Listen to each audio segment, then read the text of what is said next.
Arra gondoltam, hogy kezdjük ezt a mai adást egy picit a Maslow piramissal és annak az értelmezésével.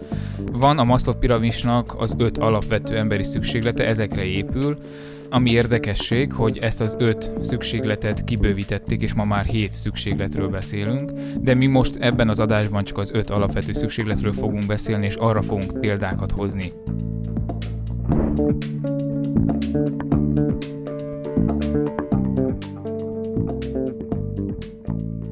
Az első, az alsó szinten helyezkedik el az úgynevezett fiziológiai szükségletek, itt az étel, ital, alvás, stb. Hogyha brandekre gondolunk, akkor például ide jöhet egész nyugodtan a KFC, vagy bejöhet a McDonald's. A második szint, az a biztonság szükséglete, itt a fizikai biztonságra kell gondolni, de lehet gondolni a stabilitásra, lehet gondolni az anyagi biztonságra, itt lehetnek akár őrzővédő cégeknek a brandingjét lehetne ide betolni.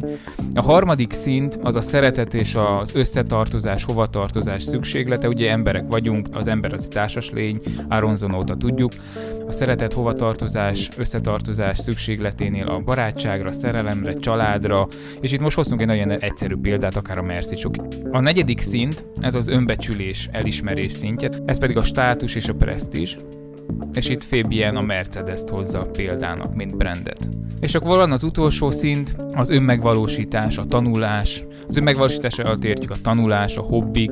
Tehát, hogy ez az 5 szint van, ez az alap 5 szint, és hogy akkor ide ezt megnézni, hogy miként tudunk brandeket beilleszteni, csoportosítani, miként tudunk brandeket építeni tudományra.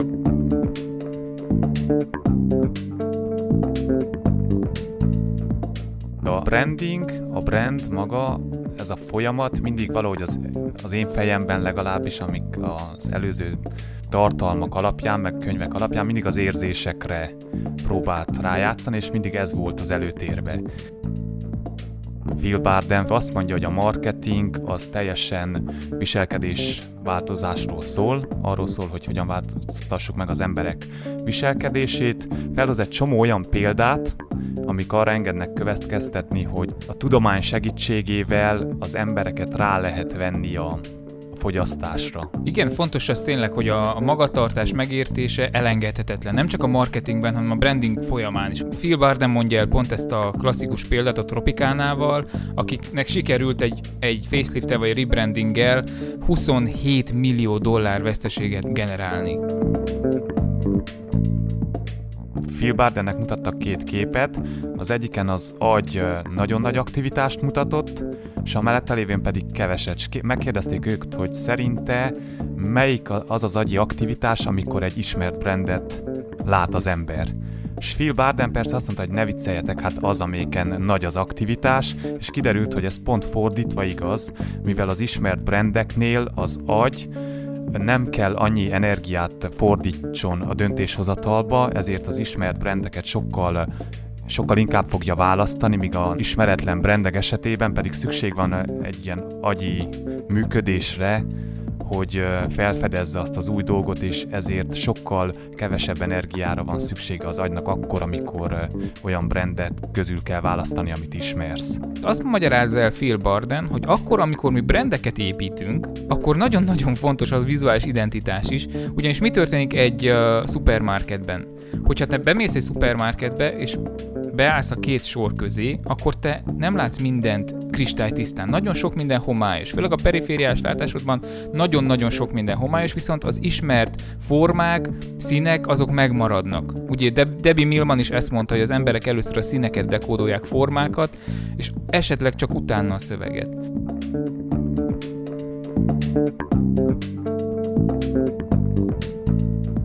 Akkor itt áll szembe a tudomány és a művészet, úgymond, mert hogyha a Tropicánánál azt nézzük, hogy a művészet szempontjából a facelift, wow, milyen vagány, meg kell újítani, de a tudományos megközelítést nézzük, akkor meg azt kellett volna megnézni, hogy az emberek, a fogyasztók miként választják a Tropicánát. Az igazsághoz hozzátartozik, hogy fókuszcsoportban kipróbálták ezt, és mindenki azt mondta, hogy az új csomagolás lesz a nyerő, csak éppen a fókuszcsoport, ahogy te is mondtad, teljesen más közeg, mint mikor bemész egy szupermarketben és szaladgálsz a kezedben a szekérrel. Nagyon érdekes, hogy nem feltétlenül mindig jó, hogyha valamit ilyen úgymond ilyen steril laboratóriumi környezetbe vizsgálunk, hanem hogy ki kell vinnünk a való életbe és ott megvizsgálni, mert teljesen mások lesznek az eredmények. És akkor mind gondolkodtunk, hogy jó, ez így vagány, de hogy ma azt mondtuk, hogy beszélünk a branding filozófiákról, és ugye Martin Neumayer azt mondja, hogy a brand úgy jön létre, amit a fogyasztó mond, nem amit te mondasz. Akkor jön létre a brand, ahogy Martin Neumayer is mondja, amikor a fogyasztó megérti és tudja, hogy te ki vagy. Szóval a brand mindenki fejében teljesen más. Van egy branding modellváltozás. Ugye a régi branding modellnél úgy volt a körforgás, hogy cég létrehozza a brandet, a brand eléri a fogyasztót, és a fogyasztó, mivel megvásárolja, így fenntartja a céget. Martin Neumayer meg azt mondja, ez ma már megváltozott, és a cég létrehozza a fogyasztót, a fogyasztó felépíti a brandet, és a brand tartja el a céget, és ma már embereken és cégeken túl működnek brandek. Megvan a képletünk igaz-e, de mégis miért van az, hogy egy-egy brandnek ez sikerül, és egy csomó brand pedig belebukik ebbe. Simon Sinek egy ilyen Golden Circle-nak nevezi, ami azt akarja, hogy a vállalatok 99%-a arról beszélt, hogy ők mit csinálnak, és hogy hogyan csinálják. És legvégén maradt az a lépés, hogy miért csinálják ezt.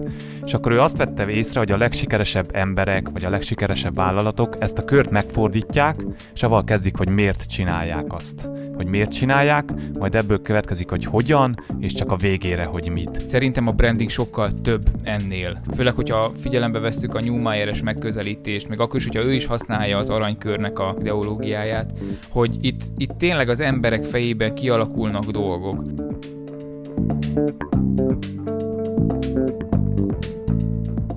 És találtunk egy nagyon jó fej japán srácot, Genki Imamurát, aki fogta ezt az egész elméletet, amiről eddig beszéltünk, és azt mondta, hogy 10 év tapasztalatából ők Tokióban fogták ezt az egész elméletet, összegyűrték és bedobták a kukába, és hoztak egy teljesen más elméletet, mélyrehatóan próbálják megérteni, hogy miként lehet brandeket építeni, és az érzés és a stratégia / logika keverékéből jönnek létre brandek. Ami nekem nagyon tetszett az ő álláspontjában, hogy ők térnek vissza az ügynökségével együtt az eredet történethez. És a legelső kérdés, amit fel kell tennünk, az nem az, hogy miért csináljuk, hanem először is, hogy kik vagyunk mi, és hogy milyen kellene legyen a világ, és hogy ehhez mi hogyan tudunk hozzájárulni ehhez, hogy jobbá tegyük a világot.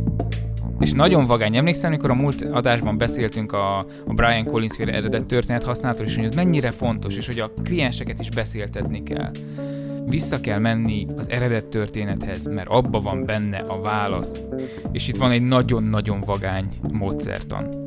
Igen, amelyiknek 3 nagyobb lépése van. Az első az eredet történethez való visszatérés. A másik lépés az a brandnek a personality, vagyis a személyét megvizsgálni, amihez ők a Carl Gustav Jung 12 archetipusát használják. A harmadik lépés a brand preferenciái, vagyis hogy a brand miket kedvelne. Annyira összeáll minden ezzel a folyamattal, hogy tényleg nincs szükség semmire, mert minden ebből indul majd ki. Nem kell te túlságosan sokat költsél se marketingre, se kommunikációs tevékenységre, csak hát ez egy hosszabb távú folyamat, mint hogy neked egy héten belül legyen egy arculat, vagy bármi más, úgyhogy ezt de érdemes ebbe befektetni.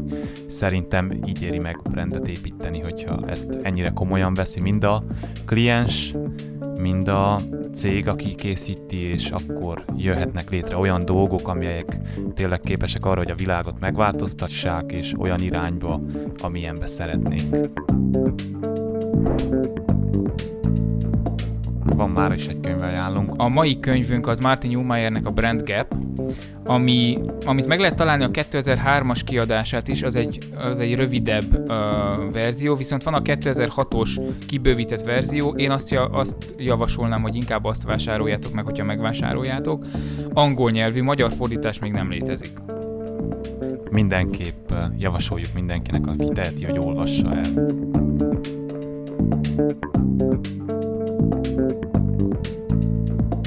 találkozunk a következő részben.